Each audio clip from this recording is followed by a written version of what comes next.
Right, welcome back to a little chat in the van. This one is a good one because it is about red flags from customers to us as tradespeople, me being a plumber.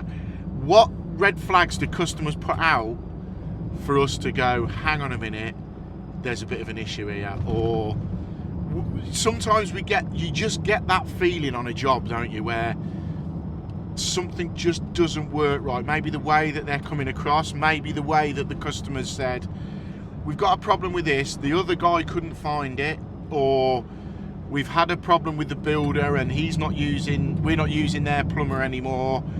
90% of the time it's genuine and there's been an issue from the other end, but sometimes you get those customers, and a prime example of it is, and I hear this all the time, is if you do a good job, we've got loads more work for you.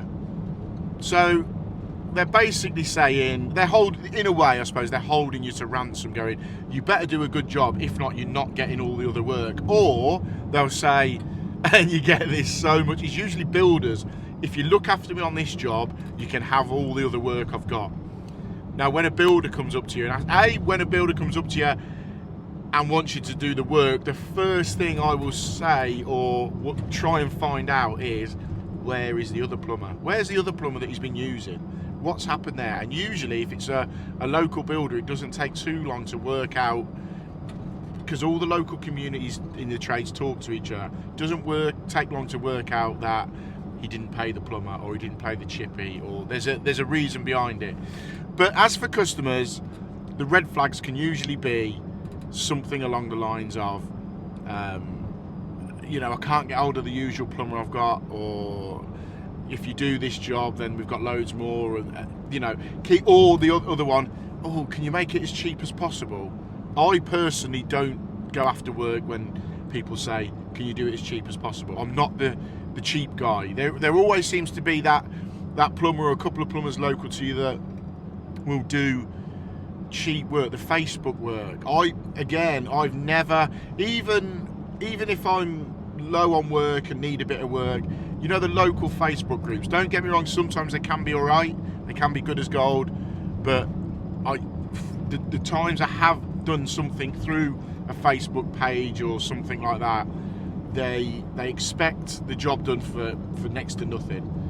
Supply and fit an outside tap for 60 quid. Oh, there's a guy that says he can do it for 50 quid. Use him. Don't get drawn into that competitive. If you're established, I get it. If you're just starting out and you need the work, or you want to generate a name for yourself, I can understand that. But for people that have been in it a while, don't get pulled into that. Well, he said he'd do it for this much, and don't cut your prices to get to where the customer wants you to be. You know your prices, you know what you need to earn to make a living.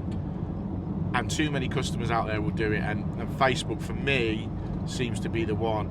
Plus, as well, I've seen it where someone's done a job for, let's use a carpenter for instance, someone's hung a couple of doors, they've done the job fine, and they might have left a tiny little bit of shavings on the carpet. All of a sudden, it is all over Facebook. Everybody will jump on it. Oh, I wouldn't have him, name and shame, all this sort of stuff.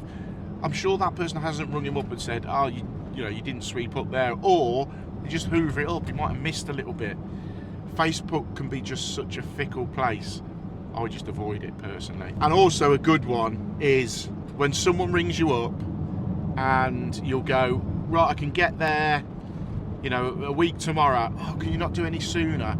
And sometimes people get drawn into putting off their regular customers for these new ones that have just rung, which is all well and good, but never bite the hand that feeds you. I personally always stay loyal to my customer base. If a new person rings me up and a customer rings me up on the same day, for instance, and they have one spot the following week, I would keep it with my regular customer. Whereas the new customer, I'd say, look, I can do the week after. That's what it is. If they want you and they've been recommended you, 9 times out of 10 they'll wait, because they value what they've been told about you. So things like that are just things that you pick up over the years. I've had it where customers have tried to beat me down on prices, and I get it. I get the whole, you know, can you do me a bit of a deal? And I will do, but I'm not cutting my prices. I know what I need to earn to make it worth my while. A lot of people, you tend to see it, a lot of people are working for next to nothing these days, and it just has a knock-on effect to the rest of the industry, I think. So yeah, customer red flags, but also there's builders red flags, and I touched on it, is if a new builder contacts you, or you know, a builder that's, and he ring you up, I've got loads of work coming up, I've been a builder for 25 years or whatever. You will have had a plumber before. 9 times out of 10, their get out clauses, my plumber's retired or my plumber's moved away. Just do a little bit of digging, have a bit of a scout round, and see what you can find out, because they're crafty, these builders. You got to stay on the ball with them. So today I've been to a job for a customer of mine, absolute top guy, completely different to what I've just been talking about. This customer of mine I've had for, must be 7 or 8 years now. He's a farmer, or he's an ex-farmer. Well, I'll say he's an ex-farmer. I bet he's probably early 80s, and he's that guy that's still mega fit. He owns a farm, he's got a load of land, he has lads working for him, but he's always down on the farm. He's got a workshop at his house. You know the guy, workshop at his house. If you need something making, he'll be able to make it. If you need a random size spanner, he will have it. Now, he lives in a bungalow. He's lived in there since it was built, I think in the 60s. I know for a fact it's in the 60s.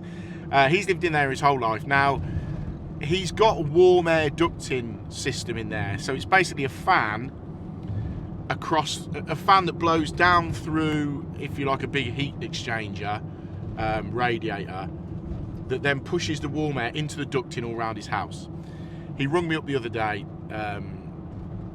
He's recently lost his wife. She was very ill with cancer, which was quite a real shame, because she was an absolute diamond. So he's had a lot on his plate. So he's rung me up and he's gone, Mark, my heating's playing up. And I said, that's that warm air system, isn't it? He said, yeah. I said, I don't touch it, I don't do it, but I'll come and have a look, mate. If I can help you in any way, I'll come and have a look. So I've gone out to it, and it's basically just a fan unit that blows air down through the top. And he said to me, Mark, I've had it apart. Over the years, I've had it apart so much, I know it inside out.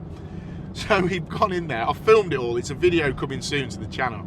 So we took all the top of it off, and there's the radiator that the water goes through to get warm.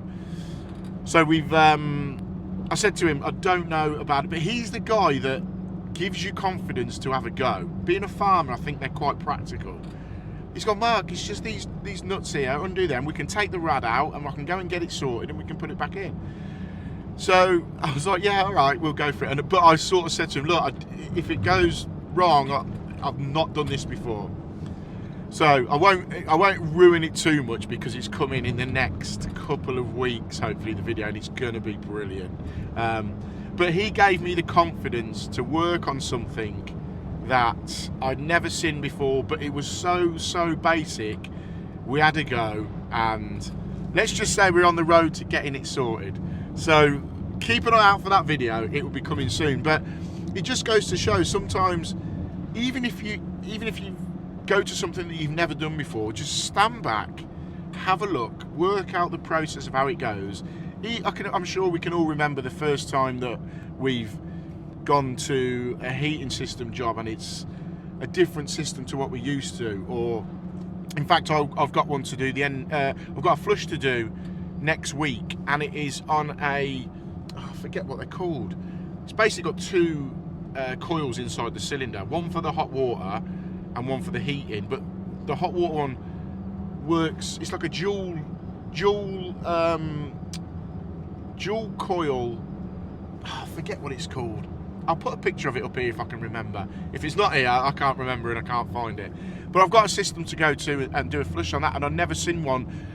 I had seen one about 15-20 years ago, so I was a little bit ropey on the ins and outs of it. So I just sort of stepped back a bit, had a look at it, had a little bit of a Google on it, and reminded myself exactly what the process of these systems are. So we've got that to do, but again, that's a video coming. I'm filming it next week, just on a slightly different system. But yeah, what I was getting at was, if you go to something that you're not sure on or you've never been to before, have a look on the internet. The good thing with Google and YouTube and everything now is usually someone's done it and there's a bit of an insight into it. But don't be put off. Just take the time to learn a bit, broaden your mind a little bit with it, because it'll make a massive difference. And you're just broadening your knowledge as well. You're gaining more knowledge on something you didn't know about, and now you've learned a little bit more. Then when you do work on it, you're going to have that little bit more knowledge on that system, fitting, boiler, whatever. So yeah, don't be put off by stuff that you haven't done before. Have a go. Just about to pull up at my next job, so little van chat. Hope you're enjoying them. If you are, drop a comment below. Let me know if any customers have come out with really odd, strange ways to try and persuade you to get a job done for them. A, as an emergency maybe, or B, new customers, or C, new builders. Let me know what lines new builders have used to get you to do the work. But right, I'll leave you to it. Don't forget, this Sunday, 6 PM, there'll be a new video out, and I'll catch you all in a bit.